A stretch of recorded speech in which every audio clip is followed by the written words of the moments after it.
مسیح یسوع میں آپ سب کی سلامتی ہو جو آپ کیسے ہیں؟ امید کرتا ہوں کہ آپ بہت اچھے ہیں۔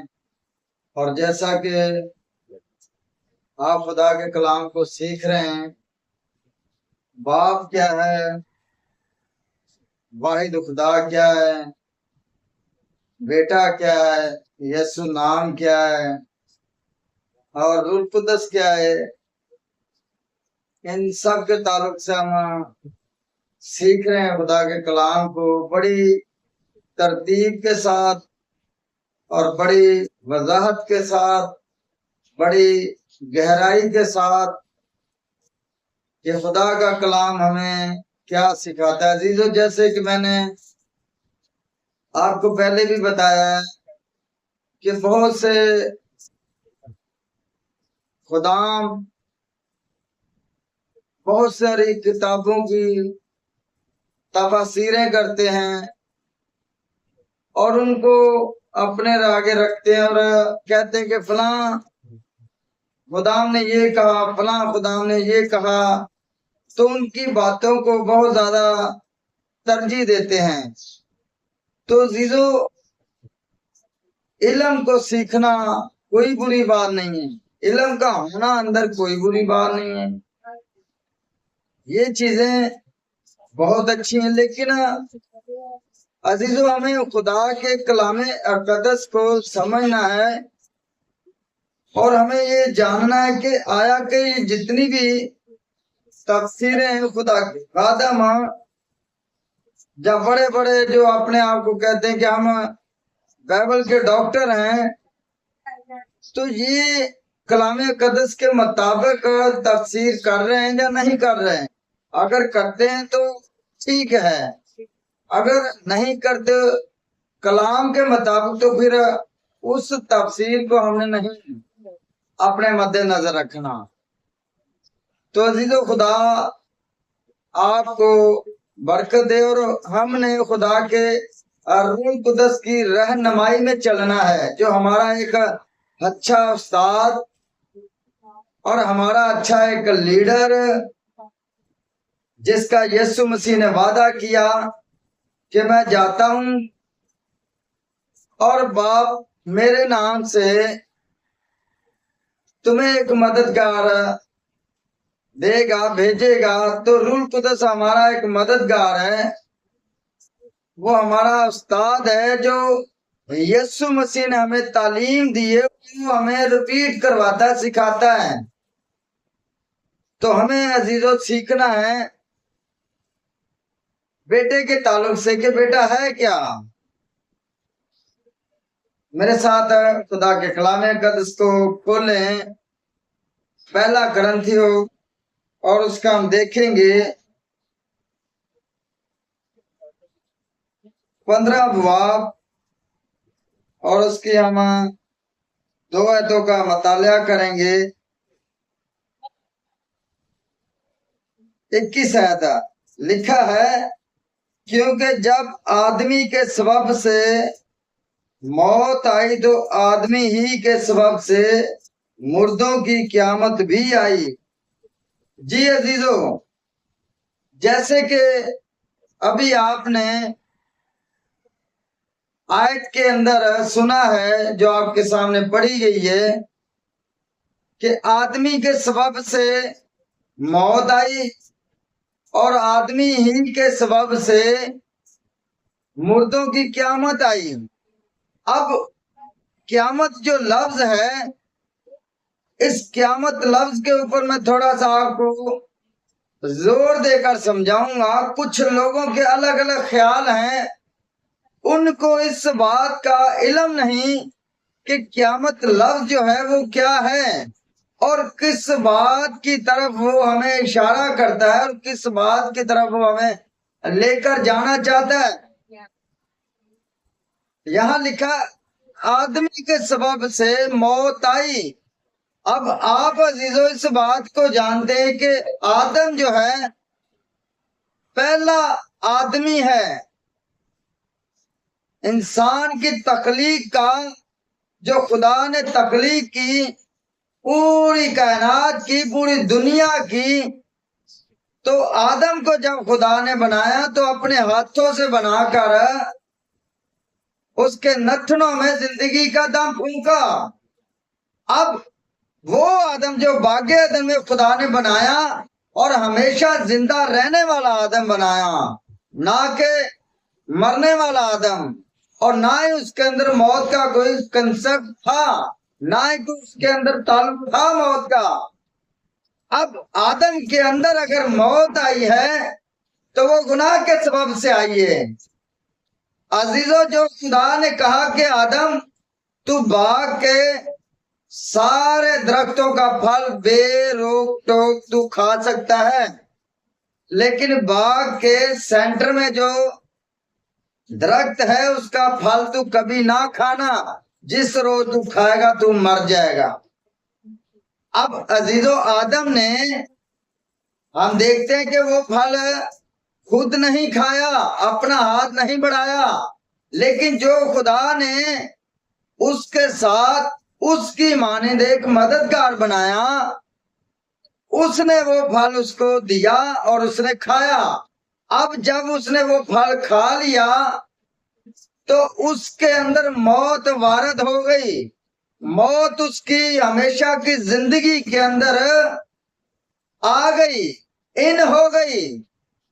اب جب موت اس کی زندگی کے اندر آ گئی ہے، اب وہ گناہ آلودہ ہو چکا ہے اور خدا نے اس کو باغ عدن میں سے باہر کر دیا، کیونکہ وہ مر چکا تھا۔ کیونکہ ہم دیکھتے باڈی کے لحاظ سے تو آدم زندہ ہے، لیکن روح کے لحاظ سے وہ مر چکا ہے۔ خدا نے کہا جس روز تو پھل کھائے گا تو مر جائے گا۔ اب ہم دیکھتے ہیں کہ آدم زندہ ہے، تو کس آدم کی بات خدا کر رہا ہے؟ اندر کے جو ہمیشہ کی زندگی رکھنے والا آدم تھا، جس کے اندر ہمیشہ کی زندگی تھی، خدا نے اس کے نتنوں میں زندگی کا دم پھونکا ہے، موت کا دم نہیں، ہمیشہ زندہ رہنے والا دم پھونکا ہے۔ اب اس ہمیشہ کی زندگی کے اندر آدم نے گناہ کر لیا تو اس کے اندر موت آ گئی۔ جو اس کا اندر کا جو انسان ہے، آدم جو ہے، وہ مر گیا گناہ کے سبب سے۔ اب اس آدم کو خدا نے باہر نکال دیا۔ اس آدم کے جو اندر مر چکا ہے، اس نے اس کے بدن کو بھی برنگا کر دیا۔ جب بدن برنگا ہو گیا، ننگا ہو گیا آدم، تو خدا نے اس کے لیے چمڑے کے کرتے بنائے اور ان کو لنگیاں بنائیں، یعنی پھر خدا نے اس کے برنگے پن کو ڈھانپ دیا۔ اب عزیزو، صلبی گناہ، جہاں پر میں آپ کی توجہ لے کر جانا چاہتا ہوں، صلبی گناہ یعنی جیسے جسے ہم کہتے ہیں باپ دادا کی میراث، جو خدا اسرائیل سے بار بار کلام کرتا، کہتا میں تمہارے باپ دادا ابراہیم، اسحاق، یعقوب کا خدا ہوں۔ یعنی ابراہیم کو خدا نے بت پرست گھرانے میں سے جو چاند سورج کی دیگر دیوتاؤں کی پوجا کرتا تھا، اب اس بت پرست گھرانے میں سے خدا نے ابراہیم کو چنا، اور اس وقت ابراہیم کا نام ابراہیم نہیں تھا بلکہ ابرام تھا، جس کا مطلب ہے باپ۔ اب خدا نے ابراہیم کو ایک بت پرست گھرانے میں سے چنا، اور خدا اسی کا بار بار اسرائیل سے، نبیوں سے مخاطب ہوتے ہوئے متعارف کرواتا کہ میں تمہارے باپ دادا ابراہیم، اسحاق، یعقوب کا خدا ہوں۔ تو اسی طرح عزیزو، جو صلبی گناہ کا کنسپٹ ہے، مروثی گناہ کا کنسپٹ ہے، مروثی لفظ جو ہے، اس کا مطلب ہے میراث میں سے ملا ہوا گناہ۔ اب آدم کے اندر جو گناہ تھا وہ صلبی کنسپٹ کے وسیلہ سے بنی آدم کے اندر وہ گناہ چلتا آ رہا تھا، اور اسی کے وسیلہ سے جو آدم میں موت آ گئی تھی، گناہ آ گیا تھا، وہی موت بنی نو انسان کے اندر موت کا کنسپٹ جاری ہو گیا۔ اب اس کے وسیلہ سے جو انسان مرتا وہ کہاں چلا جاتا؟ عالم روا میں۔ اور عالم روا کے اوپر قبضہ کس کا تھا؟ شیطان کا، کیونکہ گناہ آدم نے کیا اور گناہ کے سبب سے آدم شیطان کی قید میں جا رہا تھا۔ اس لیے ایوب کہتا ہے کہ میں اس راہ پر جانے والا ہوں جہاں سے کوئی واپس نہیں آیا۔ پھر داؤد نبی کہتا ہے کہ قبر میں خداوند تیری کون شکر گزاری کرے گا؟ بھائی کیا وجہ ہے؟ ہاں وجہ ہے شیطان کا قبضہ ہے عالم روا کے اوپر۔ شیطان کی قید میں، اس کے قبضہ میں جو بھی جا رہا ہے وہ شکر گزاری نہیں کر رہا، بلکہ وہ قید ہو کر رہ رہا ہے۔ نبی جو راست باز، جو ہمیشہ کی زندگی کا کام کرتے رہے، خدا کی مرضی کو پورا کیا، دنیا کے اوپر وفاداری کے ساتھ زندگی گزاری، مناتی کی، اب وہ جو ہیں اس بات کے اوپر ان کا دھیان ہے کہ ہاں ہمارے باپ دادا سے لے کر آدم سے لے کر جو بھی مر رہا ہے عالم روا میں جا رہا ہے اور وہاں سے کوئی واپس نہیں آ رہا۔ تو زیدو کوئی تو ایسی بات ہے نا جو ان کو واپس نہیں آنے دے رہی۔ ہاں وہ صلبی گناہ ہے، ان کی جو میراث میں سے ان کو ملا ہوا گناہ وہاں لے کر جا رہا ہے۔ آدم کے جو سلب سے پیدا ہو رہے ہیں نسل در نسل، ان کے اندر وہی موروثی گناہ ہے، صلبی گناہ ہے۔ اب عزیزو ہم آتے ہیں بیٹے کی طرف، جو خدا کا بیٹا ہے یسوع مسیح، اسے ابن آدم بھی کہا گیا ہے۔ عزیزو ان باتوں کو میں ٹچ نہیں کروں گا۔ اسے ابن داؤد بھی کہا گیا ہے، ابن ابراہم بھی کہا گیا ہے، ابن خدا بھی کہا گیا ہے۔ تو عزیزو اب یسوع مسیح جو ہے، چونکہ یہ آدم اور حوا کے ملاپ سے نہیں ہوا پیدا، بلکہ یہ خدا کے حکم سے پیدا ہوا ہے۔ خدا نے کلام کیا جبرائیل فرشتے کے ساتھ، اور وہی کلام مقدسہ مریم سے جبرائیل فرشتے نے کیا، اور یہ وہ کلام ہے، یہ وہ خدا کی قدرت ہے، یہ وہ خدا کی قدرت سے پیدا ہونے والا ہے، اور اس کے اندر وہ کنسپٹ نہیں ہے، اور اس لیے مکمل پاک ہے۔ دیکھو یہ خدا کا برا جو جہاں کے گناہ اٹھائے لیے جاتا ہے۔ اب عزیزو یہ خدا کا برا ہے اور بے عیب برا ہے، اور شریعت کی کتاب میں لکھا تھا کہ بے عیب برے کی قربانی قبول ہوتی تھی، اور بے عیب برا ہی چڑھایا جاتا تھا قربانی کے لیے قربان گاہ کے اوپر، اور جس برے کے اندر کوئی داغ جہاں کوئی ایسا عیب ہوتا تھا اس کو قربانی کے لیے نہیں لایا جاتا تھا۔ اب یسوع مسیح بے عیب برا ہے، اور یسوع مسیح جو ہے اس کے وسیلہ سے زندگی آئی ہے۔ اگر پہلا آدمی، پہلا آدم، اس کے وسیلہ سے دنیا کے اندر موت آئی ہے، تو یہ جو آدمی ہے یسوع مسیح، یہ بھی آدم ہے۔ یہ بات یاد رکھنا، یہ ہماری طرح یہ باڈی رکھتا ہے، بھوک بھی لگتی ہے، پیاس بھی لگتی ہے، درد بھی ہوتی ہے۔ جب باغ گتسمنی کے اندر یسوع مسیح نے دعا کی تو باپ سے کہا کہ اے باپ، ہو سکے تو یہ پیالہ مجھ سے ٹل جائے تو بھی میری مرضی نہیں بلکہ تیری مرضی پوری ہو، کیونکہ جسم تو کمزور ہے۔ اب یسوع مسیح خود اپنی زبان اقدسہ سے، مبارکہ سے کہہ رہا ہے کہ جسم جو ہے، میری باڈی جو ہے یہ کمزور ہے۔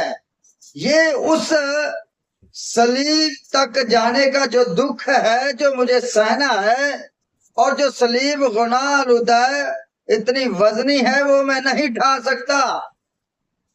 تو میں اس بات کو جانتا ہوں کہ میرا جسم، میری باڈی کمزور ہے، لیکن روح جو میرے اندر ہمیشہ کی زندگی ہے وہ مضبوط ہے، اس کام کے لیے وہ تیار ہے۔